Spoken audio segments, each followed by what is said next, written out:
ریاست نے ہمارے ضیاء الحق کے دور میں MQM بنائی گئی. اس کے بعد دیکھیے آپ اکبر بگٹی کے موت کے بعد اس کو قتل کیا گیا، ہٹ کیا گیا. اس کے بعد پھر بلوچستان میں دہشت گردی شروع ہو گئی، اور یہ دہشت گردی اس وجہ سے شروع ہوئی کہ انہوں نے ان کے سردار کو، ان کے ایک ایلڈر کو بے دردی کے ساتھ. اس لیے میں سمجھتا ہوں کہ اب یہ حکومت کی ذمہ داری ہے کہ جو لوگ بلوچستان میں بندوق لیے پہاڑوں پہ بیٹھے ہیں ان کے ساتھ بات چیت کرے. اس لیے کہ دم کے ان سے اقدامات سے آپریشنز ہیں، انہوں نے بلوچستان کو کنٹرول تو نہیں کیا. 20 سال افغانوں کا اور امریکیوں کے درمیان لڑائی ہوئی ہے، لیکن پھر بھی انہوں نے آپس میں مذاکرات کیے. اب دیکھیں امریکہ نے ایران پر حملہ کیا اور ان کو بہت بڑا نقصان پہنچایا، ان کی ایٹمی صلاحیت کو انہوں نے ہٹ کیا. اس کے باوجود بھی امریکہ اور ایران کے درمیان مذاکرات ہو رہے ہیں. تو دنیا کا کون سا ملک ہے جس میں طویل لڑائیوں کے بعد بالآخر مذاکرات پر مسائل حل نہیں ہوئے؟ تو خود KPK میں میرے خیال میں 22 بار تو آپریشن ہوا ہے، اور ہر آپریشن کے بعد ایک اور مزید آپریشن. اس طرح ہم نے 22 بار، اتفاق کی بات ہے کہ ورلڈ بینک اور IMF سے قرضے لیے ہیں، تو ہر قرضے کے بعد مزید قرضوں کی ضرورت، اس طرح آپریشن کے بعد مزید آپریشن کی ضرورت. اس لیے میں سمجھتا ہوں کہ حکومت کو تمام سیاسی جماعتوں کے لیڈر کے ساتھ مل کر اس پوری ریاستی اور پوری حکومتی اور سیاسی یعنی جو پالیسی ہے اس کو ریویزٹ کرنے کی ضرورت ہے کہ آخر ہمارے ملک میں یہ سب کچھ کیوں ہو رہا ہے. افغانستان ہمارا ایک پڑوسی ہے. میں سمجھتا ہوں کہ افغان حکومت کا مسئلہ اور ہے، اور دہشت گردی کا یہاں ملک کے اندر جو مسلح جتھے موجود ہیں ان کا مسئلہ بالکل کچھ اور ہے. اب اگر آپ نے اس ملک کو بھی ٹھیک کرنا ہے تو اس کے لیے بھی افغانستان اور پاکستان کے درمیان ایک اشتراک عمل ضروری ہے. مشترکہ جو اقدار ہے اس پر عمل کرنا ضروری ہے، بجائے اس کے کہ آپ کا ایک دشمن انڈیا ہے، دوسرا دشمن افغانستان ہے، تیسرا کوئی اور BLA ہے. تو اپنے دشمنوں میں اضافہ کرنا یہ امن کا راستہ نہیں ہے. اگر آپ نے ایک کا مقابلہ کرنا ہے تو باقی دو کے ساتھ وقتی طور پر صحیح جیسا ہی اس کے ساتھ آپ جنگ بند کر لے. اگر آپ نے تینوں کو للکارا، تینوں کو اپنا دشمن بنایا اور مسلسل اضافہ کر رہے ہیں تو یہ تو کوئی ٹھیک حکمت عملی نہیں ہے. تو یہ پوائنٹ آف ویو تو پاکستان تحریک انصاف کا بھی ہے. پاکستان تحریک انصاف بھی کہتی ہے کہ ہارڈ اسٹیٹ کے طور پہ نہیں بلکہ سافٹ اسٹیٹ کے طور پہ سامنے آنا چاہیے، ڈپلومیسی کے تھرو جو ہے یہ سیکیورٹی کے کنسرنز ہیں ان کو ڈیل کرنا چاہیے، خاص طور پہ افغان حکومت کے ساتھ.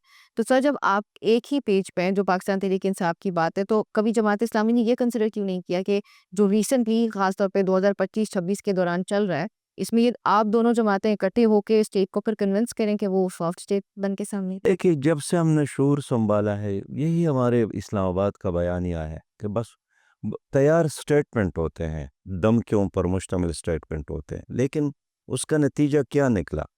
معاشی تباہی ہوئی، ملک تباہ ہو گیا. اس لیے یہ تو اوباما کی ایک تقریر میں نے سنی، انہوں نے کہا کہ اگر 20-25 سال آپ ایک پالیسی کو چلا رہے ہیں اور وہ آپ کو پے نہیں کر رہا ہے، وہ نتیجہ خیز نہیں بن رہا ہے، تو مزید اسی پالیسی پر عمل کرنا یہ بیوقوفی ہے. لیکن یہاں تو ہم سکول میں تھے، پھر کالج میں، پھر یونیورسٹیوں میں آ گئے، اب ہم 62-63 سال کے ہو گئے، ایک ہی طرح کا ایکشن ہے اور اس کا ایکشن اور ریکشن. اس لیے میں سمجھتا ہوں کہ افغانستان کو علیحدہ ڈیل کرنا چاہیے اور یہاں جو دہشت گردی ہے اس کو علیحدہ ڈیل کرنا چاہیے. آپ میں نہیں سمجھتا ہوں یعنی آپ کیسے ایک ملک کو اپنا دشمن بنا رہے ہیں؟ وجہ سے دہشت گردی نہیں ہے پاکستان میں، کیا افغانستان سپانسر نہیں کرا دہشت گردی کو، یا جو دہشت گرد ہیں ان کو وہاں پر فیسیلیٹیٹ نہیں کیا جاتا، ٹریننگز نہیں ملتی؟ دہشت گرد وہاں پر میڈم پہلی بات تو یہ نا کہ پوری قوم کو دہشت گردی کا مقابلہ کرنا چاہیے، پوری قوم کو دہشت گردی کا سامنا ہے. اس کے عوامل پر اختلاف ہے لیکن دہشت گردی کے ہم سب مخالف ہیں. جہاں تک یہ بیانیہ ہے کہ جناب جب تک ریاست نہ چاہے کوئی فرد بندوق نہ اٹھائے، تو یہ بیانیہ تو سید مودودی کا ہے کہ ریاست کے بغیر آپ قتال نہیں کر سکتے ہیں. یہ تو بالکل ٹھیک بات ہے، اس کے تو ہم سب، لیکن اس وقت جو مسلح جتھے موجود ہے تو ہم یہی پوچھتے ہیں اپنی ریاست سے کہ آپ کیوں کنٹرول نہیں کر سکتے؟ آپ کے ساتھ وسائل کی کمی ہے تو بتائیں کہ قوم آپ کو دے دے، اسلحے کی کمی ہے تو بتائیں کہ قوم آپ کو دے دے، اعتماد کی کمی ہے تو بتائیں نا کہ قوم آپ کو دے. لیکن یہ سب کچھ اگر آپ کے ساتھ موجود ہے تو روز بروز ہمارے ملک میں دہشت گردی میں اضافہ کیوں ہو رہا ہے؟ اور یہ طالبان کی آمد کے بعد نہیں ہوا ہے، یہ بہت پہلے سے یہاں چلا رہا ہے. ہم پشاور یونیورسٹی میں پڑھتے تھے، روز ہمارے کلاس روم میں اعلان ہوتا تھا کہ خیبر بازار میں دھماکہ ہوا، طلبہ کی ضرورت ہے، آؤ خون دے دے. ہم پشاور یونیورسٹی میں تھے، روز قصہ خوانی میں ہوتا تھا، ہم آ کر ہسپتالوں میں خدمت کرتے تھے، خون دیتے، طلبہ مل کر آپس میں جمع ہو کر سب کچھ کرتے تھے جو ہمارے بسنے کا کام تھا. لیکن وہ 83 84 85 اور آج 2026 ہے، تو ہر حکمران یہی کہتا ہے کہ بس ہم نے آپریشن کرنا ہے اور ہم گولی کا مقابلہ گولی سے کریں گے. تو اگر آپ 20 25 سال 30 سال گزر گئے، آپ کی ایک پالیسی کامیاب نہیں ہو رہی ہے، تو ضرورت نہیں ہے کہ آپ اس کو ریوزٹ کر لیں. ہوں، ٹھیک ہو گیا. اچھا سر، غزہ بورڈ آف پیس، اس پہ جماعت اسلامی کا ہمیں احتجاج نظر آیا، اس کے علاوہ تو کوئی میں خارج پھر یہی کہوں گا کہ افغان ایک حکومت ہے افغانستان میں، اس حکومت کو اور پاکستان کے اندر دہشت گردی کو، پاکستان کی کامیاب حکمت عملی یہی ہوگی کہ ان دونوں کو جدا کر لے. اس لیے کہ آپ نے باڑ لگائی تو قوم کو یہی سنایا گیا کہ اس سے دہشت گردی، پھر کیمرے لگائے، پھر چوکیاں بنائی، پھر ڈرون، پھر 17 حملے بھی کیے. اس کے باوجود اس میں اگر کمی نہیں آ رہی ہے اور اپنی ملک میں بہت سارے نوگو ایریا بن گئے ہیں، میں اس لیے سمجھتا ہوں کہ اس کا حل ہونا چاہیے، اس کا حل نکل سکتا ہے. لیکن اس کے لیے کھلے دل کے ساتھ تمام سٹیک ہولڈر جو اس وقت اس ملک میں ہیں ان کے ساتھ بات چیت کرنا چاہیے. ابھی خیبر پختونخوا کی حکومت نے جرگہ کیا، اس جرگے میں وزیر اعلیٰ بھی تھا، اس جرگے میں وفاق کا نمائندہ گورنر بھی تھا، اس جرگے میں مسلم لیگ بھی لوگ تھے. تو ان تمام لوگوں نے مل کر کچھ سفارشات تیار کی، مرکزی حکومت کے لیے بھی، صوبائی حکومت کے لیے، لیکن اس پر تو عمل تو نہیں ہوا. تو مجھے افسوس ہے کہ ہماری مرکزی حکومت اور صوبائی حکومت سیاست کر رہی ہے، مل کر دہشت گردی کو ختم کرنے کے لیے کوئی اقدامات نہیں کر رہی ہے. یہ صرف فوج کا کام نہیں ہے کہ بس وہ مرے، وہ قربانیاں دے، ان کے لاشیں گرے، اور سیاسی حکمران صرف جا کر تعزیت کرے یا کسی الفاظ کا سہارا لے کر اس وقت گزارے.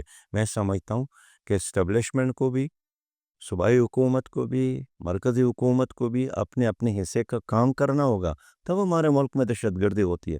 اس وقت تو یہ دونوں حکومتیں تماشا کر رہے ہیں اور صرف چھوڑا ہے کہ یہ اسٹیبلشمنٹ کا مسئلہ ہے. سر آپ بابا میں بالکل میڈم کہتا ہوں یہ اسٹیبلشمنٹ کا یا فوج کا اکیلا مسئلہ نہیں ہے، یہ مرکزی حکومت کا مسئلہ ہے اور صوبائی حکومت کا. لیکن یہ کہہ کر کہ یہ تو افغانستان کر رہا ہے، اس سے مسائل حل نہیں ہوں گے، مسائل میں اضافہ ہوگا. میں یہی کہنا چاہتا ہوں کہ اب افغانستان کی حکومت کو علیحدہ کرے، ان کو علیحدہ کرے، درمیان میں اپنے لیے راستہ نکالے. جی، ہماری گفتگو جاری رہتی ہے اس بریک کے بعد.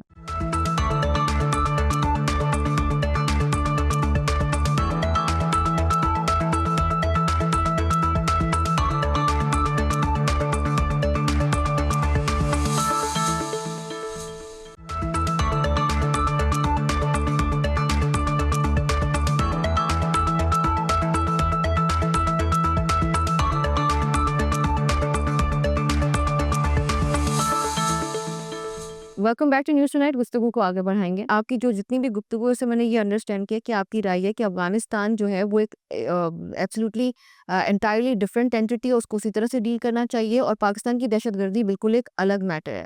تو سر پھر دہشت گردی، میں یہ اپنی نالج اپنی انفارمیشن کے لیے پوچھ رہی ہوں کہ تو سر پھر آپ کی رائے کے مطابق دہشت گرد ہے کون، اور دہشت گردی کہاں سے رہی ہے؟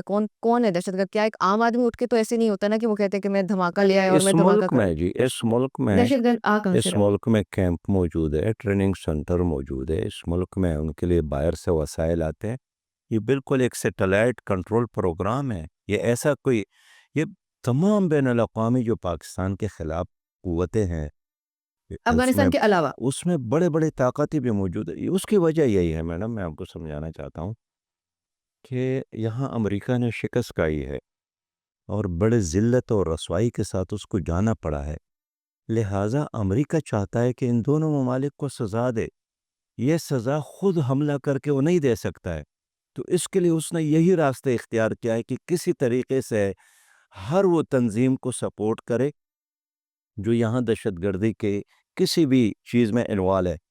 میں سمجھتا ہوں کہ وہ کراچی میں ہو، وہ اندرونی سندھ میں ہو، بلوچستان میں ہو، وہ KPK میں ہو، امریکہ ہمیں معاف کبھی بھی نہیں کرے گا، نہ افغانستان کو معاف کرے گا. اب امریکہ کے لیے بہتر آئیڈیا یہی ہے کہ کیوں نہ میں افغانستان اور پاکستان کو آپس میں لڑا دوں. اور اس لیے کہ یہ ان کا پرانا طریقہ ہے. وہ ایران کو سزا دینا چاہتے تھے تو عربوں کو ڈرایا کہ پیسہ آپ کا ہوگا، تیل آپ کا ہوگا، اسلحہ میرا ہوگا اور فوج عراق کا ہوگا. پھر انہوں نے عراق کو ورغلایا، انہوں نے ایران پر حملہ کیا. 10 سال لڑائی رہی، لاکھوں لوگ مر گئے. کس کے مزے تھے؟ مزے تھے امریکہ میں چلنے والے اسلحے کے کارخانوں کے. اور ان کی آڑ میں یعنی اس جنگ کے دوران انہوں نے بحرین میں اڈا قائم کیا، قطر میں اڈا قائم کیا، اپنی فوجوں کو UAE میں داخل کیا، سعودی عرب میں اڈا قائم کیا، عراق میں اڈا قائم کیا. اس لیے کہ انہوں نے طریقے کے ساتھ عراق اور ایران کو لڑایا. اب عراق کو کیا ملا؟ لاشوں کے علاوہ، قبرستانوں کے علاوہ ایران کو کیا ملا؟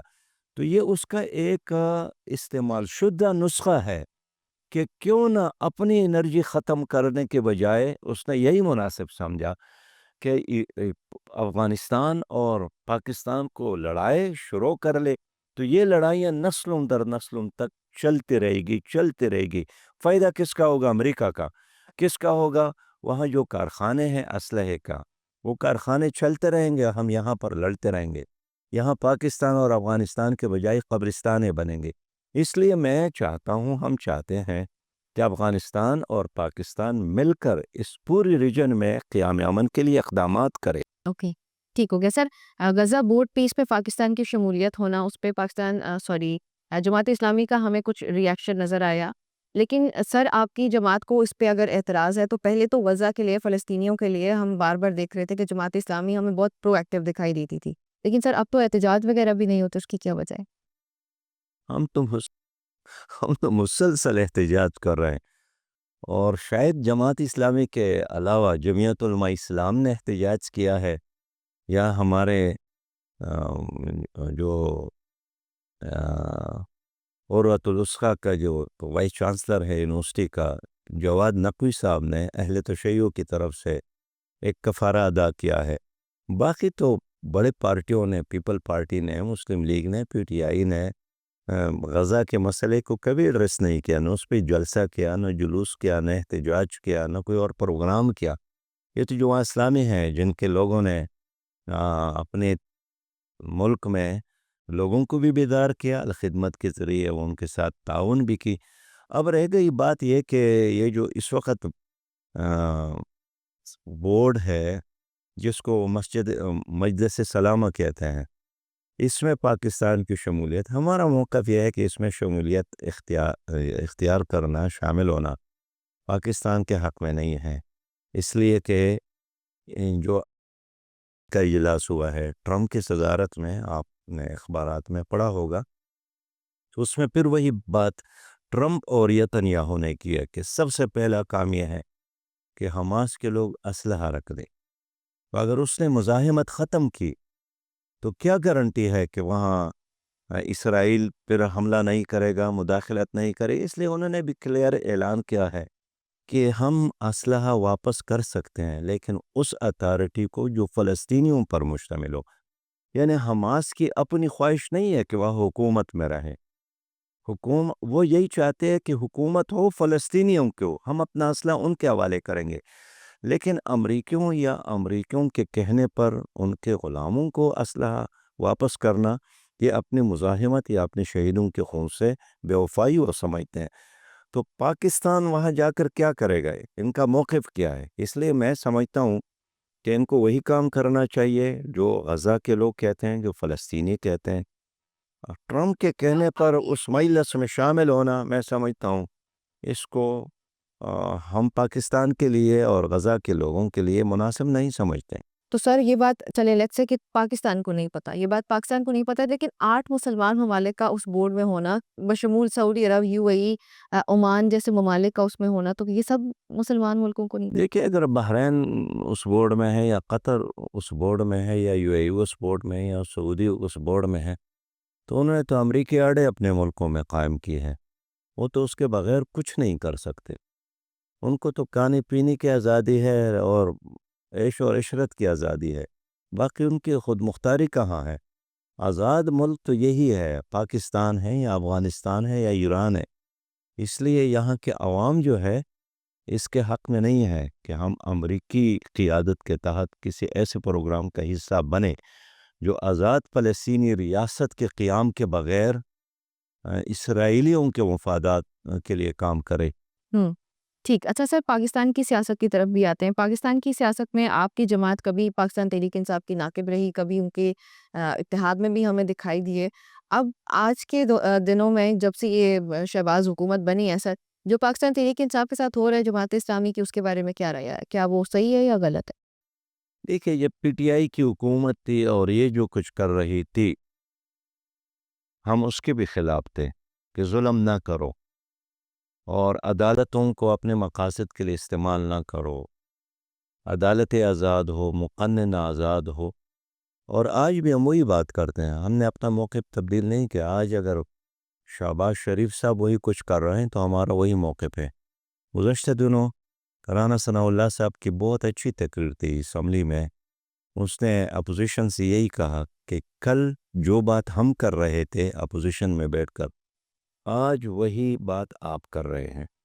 اور کل اقتدار میں آپ تھے، جو بات آپ کر رہے تھے آج وہی بات اقتدار میں آ کر ہم کر رہے ہیں. تو ممکن ہے کل ہم وہی بات شروع کریں گے وہاں جا کر، اپوزیشن میں جا کر، جو آج آپ کر رہے ہیں.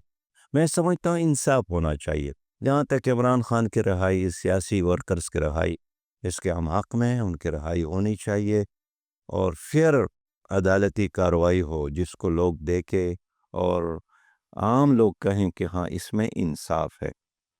باقی پیپلز پارٹی، مسلم لیگ اور پی ٹی آئی کی پالیسیوں میں کیا فرق ہے؟ معاشی پالیسی ایک ہے، ورلڈ بینک کے قرضے، آئی ایم ایف سے قرضے لینا، مخلوط نظام تعلیم، سودی نظام، اور جو بھی اقتدار میں آتے ہیں اپنے اپوزیشن کو کچلنا، ایک ہی طریقہ کے واردات ہے.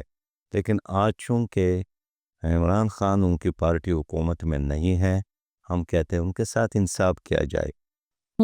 ٹھیک ہو گیا. تو 2024 کے انتخابات میں کے پی میں پاکستان تحریک انصاف نے حکومت بنائی، کیا اصل میں پاکستان تحریک انصاف جیتی تھی یا جتوائی گئی؟ کیونکہ جماعت 2018 میں 2024 18 بھی تو چلیں، وہ تو پورا پاکستان ہوگا. 2018 میں تو پی ٹی آئی کو لایا گیا، یہ تو خود وہ بھی سمجھتے ہیں. 2024 میں پھر ان کو لایا گیا، یہ شہباز شریف کی حکومت کو کے لایا پی گیا. حکومت پی ٹی آئی نے بنائی 2024 میں بھی، تو وہ پاکستان تحریک انصاف نے خود جیتی ہے یا جتوایا گیا؟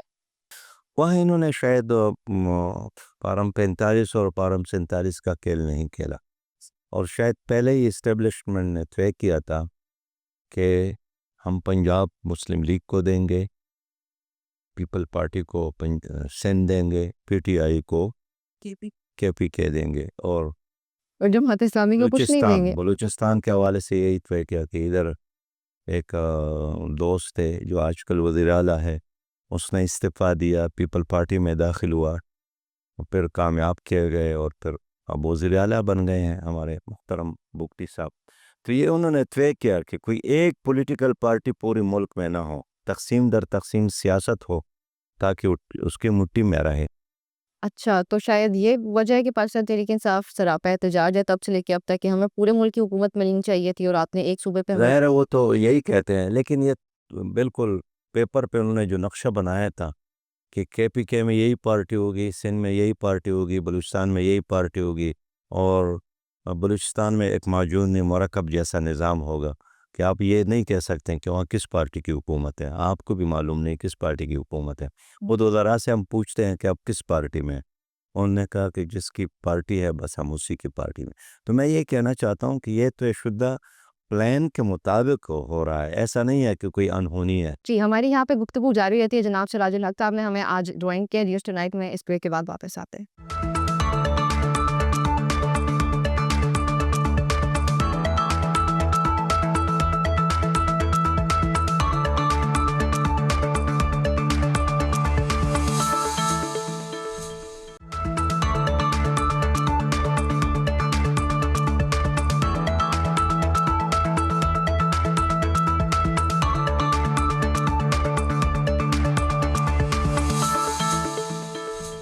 جی welcome back to news tonight, گفتگو کے سلسلے کو آگے بڑھاتے ہیں۔ سر ماضی میں اگر دیکھا جائے جماعت اسلامی کے بارے میں یہ تاثر بھی پایا جاتا ہے، اور اگر تھوڑا بہت اس کو پڑھا جائے، جیسے ضیاء الحق صاحب کا دور ہو گیا، اس میں جماعت اسلامی کی سپورٹ نظر آتی ہے ڈکٹیٹرز کے لیے۔ تو اب کیا وجہ ہے کہ ہمیں اداروں کے کچھ برعکس پالیسیز نظر آتی ہیں، یہ ایٹلیسٹ نظریہ نظر آتا ہے جماعت اسلامی کا، جبکہ ماضی میں آپ لوگ ان کو سپورٹ کرتے دیکھیے آپ جو ہے نا گزشتہ صدی کی بات کر رہے ہیں، ہاں میں اس پہ بھی بات کروں گا، لیکن میں تو اس صدی کی بات کر رہا ہوں کہ پرویز مشرف صدر تھے تو اس نے سب سے پہلے پابندی لگائی تھی تو قاضی حسین احمد صاحب پر۔ اگر ضیاء الحق کی بات کرے تو انہوں نے تو پابندی لگائی تھی جماعت اسلامی کا جو ونگ ہے اسلامی جمعیت طلبہ پر پابندی لگائی تھی، ہمارا جو مزدور ونگ ہے NLP پر پابندی لگائی تھی۔ یہ ٹھیک ہے کہ ابتدائی 5-6 مہینے میں جماعت اسلامی نے پاکستان قومی اتحاد کے ایک حصے کے طور پر ضیاء الحق کے کابینہ میں شمولیت اختیار کی، لیکن اس بنیاد پر کہ میں 90 دنوں میں الیکشن کر رہا ہوں تو آپ لوگ ساتھ دے دے کہ الیکشن یقینی ہو جائے۔ پھر جب وہ 90 دن کے بعد مکر گئے، جماعت اسلامی نے بھی وزارتیں چھوڑی، اور وہ بھی 2 وزارتیں تھیں، یعنی 2 وزارتوں کی بنیاد پر۔ ہاں ضیاء الحق اور ہمارے درمیان ایک چیز اس پہ اتفاق تھا، وہ افغان جہاد اور روس کا مقابلہ، اور وہ اس لیے کہ ہم سمجھتے تھے کہ افغان جہاد اگر کامیاب نہیں ہوتا ہے اور یہاں روس مستقل ڈیرے ڈالتے ہیں، تو جس طرح روس نے تاجکستان کو قبضہ کیا، ازبکستان کو قبضہ کیا، ترکمانستان کو قبضہ کیا، قازقستان کو قبضہ کیا، اسی طرح افغانستان بھی ان کا ایک سوویت یونین کا ایک حصہ بن جائے گا۔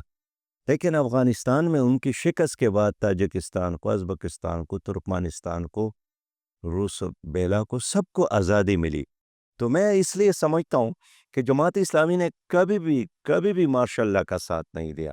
ایوب خان کا مارشاء اللہ تھا، آپ گزشتہ صدی کی بات کر رہے تھے، تو انہوں نے بھی جماعت اسلامی پر پابندی لگائی، جماعت اسلامی کی پوری قیادت کو جیل میں ڈالا، مرکزی شورا کے تمام ارکان جیل میں ڈالے، اسلامی جمعیت طلبہ پر پابندی لگائی۔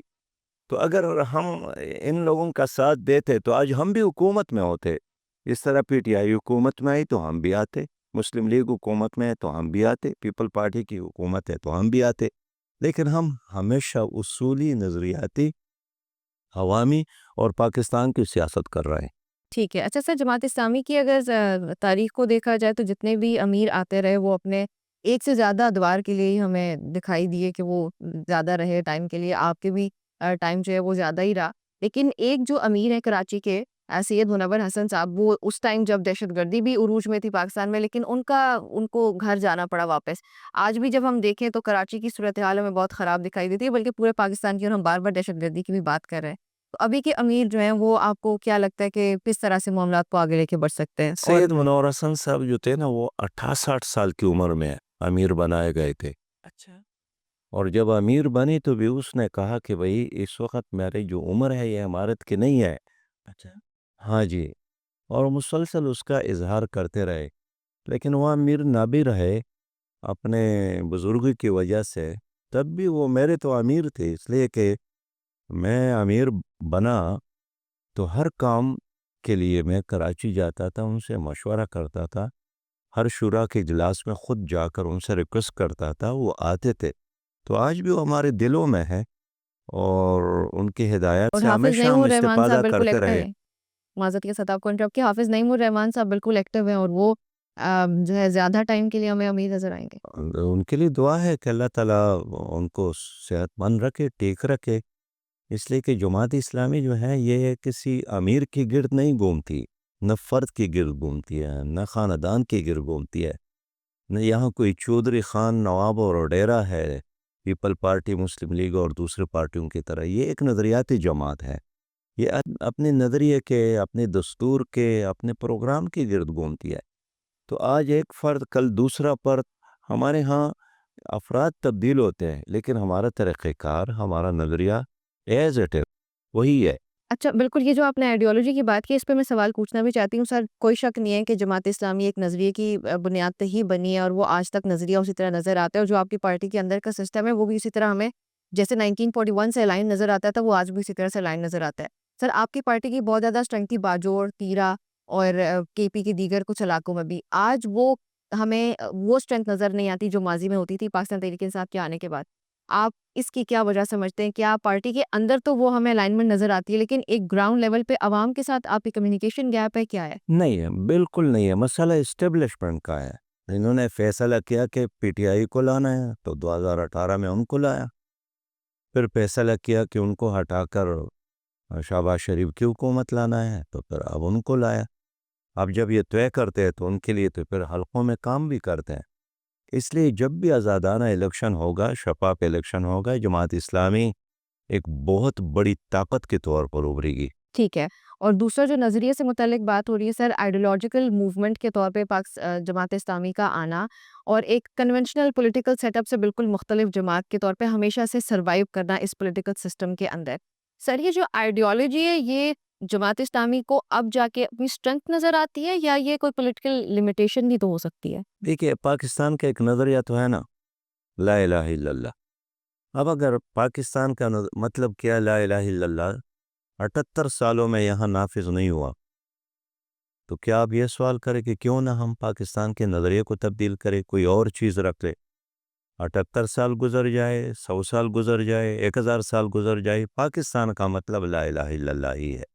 جماعت اسلامی کا بھی ایک عقیدہ ہے کہ پاکستان کی ترقی، پاکستان کا عروج، پاکستان کا استحکام وہ صرف اور صرف اللہ کی دین کے ساتھ ہی وابستہ ہے. اب جتنا جلد لوگوں نے اس نظریے کو قبول کیا تو عوام کے حق میں بہتر ہے. اگر قبول نہیں کرتا ہے، پرس کرے کسی بھی وجہ سے، وہ اسٹیبلشمنٹ کی مداخلت کی وجہ سے، وہ سرمایہ دارانہ سیاست کی وجہ سے، جاگیردارانہ سیاست کی وجہ سے، تو جماعت اسلامی کبھی اس نظریے کو چھوڑے گی نہیں. ایک وقت ضرور آئے گا، لوگ سمجھیں گے، ساتھ دیں گے. جس طرح مشرقی پاکستان جدا بھی ہو گیا، بنگلہ دیش بن گیا، جماعت اسلامی کو غدار کہا گیا، ہمارے لوگوں کو پھانسیاں دی گئی، لیکن بالآخر اس قوم نے ساتھ دینا شروع کیا. میں اسی طرح سمجھتا ہوں کہ ایک وقت آئے گا کہ لوگ بنگلہ دیش سے بھی بڑھ کر جماعت اسلامی کو اپنے ووٹوں سے، اپنے سپورٹ سے نوازیں گے. اچھا سر، ریلیجس سینٹیمنٹ تو پاکستان میں بہت زیادہ اسٹرانگلی پایا جاتا ہے. ایون وہ جماعتیں جو کہ صرف اقتدار کے بھوکے لوگ بھی بناتے ہیں وہ اس ریلیجن کارڈ کو استعمال کرتے ہوئے ووٹ حاصل کر لیتے ہیں. تو ریلیجس سینٹیمنٹ جو ہے وہ ڈومینیٹ ریلیجس پارٹیز کے لیے کیوں نہیں کر پاتا، یا وہ جماعتیں جیسے جماعت اسلامی ہے جو کہ دین کے نام پہ بنی، اور آپ بھی ابھی یہ کی بات کریں کہ پاکستان کی ترقی صرف اللہ کی رسی کو تھامنے میں یا دین کو تھامنے میں ہے. تو یہ ریلیجس سینٹیمنٹ جہاں دوسری پولیٹیکل پارٹیز کے لیے کام کر سکتا ہے وہاں پہ آپ اسی جماعت کے لیے کیوں نہیں؟ دیکھیے، جماعت اسلامی جو ہے نا ایک نظریاتی جماعت ہونے کے ناطے اپنی اصولوں پر قائم جماعت ہے. سودا بازی نہیں کرتی ہے، جھکتی نہیں ہے، دوسرے پارٹیوں کی طرح وقت کے ساتھ ساتھ اپنے پروگرام کو بدلنے کو گوارا نہیں کرتی ہے. ہم اپنے ایک صراط المستقیم پر جائیں گے، چلیں گے، ایک وقت آئے گا. اب دیکھیں، سب سے زیادہ اہمیت تو یوتھ کی ہے. اب ان تعلیمی اداروں میں الیکشن ہوتا تھا، یونیورسٹیوں میں الیکشن ہوتا تھا، لوگ اسلامی جماعت طلبہ پر اعتماد کرتے تھے، لیکن مارشاء اللہ کے دور میں اس یونین پر پابندی لگائی گئی، اس کا ہمیں نقصان ہوا. اس لیے ہم چاہتے ہیں کہ طلبہ کا الیکشن بھی ہو، یونینز کی بحالی بھی ہو، تاکہ نئی نسل کو ایک نظریاتی بنیاد پر ووٹ دینے کا موقع ملے. میں یقین کر سکتا ہوں کہ اس وقت جو پارٹیاں ہیں شخصیات کی بنیاد پر ہے، اور شخصیات زیادہ نہیں چلتی، خاندان زیادہ نہیں چلتی.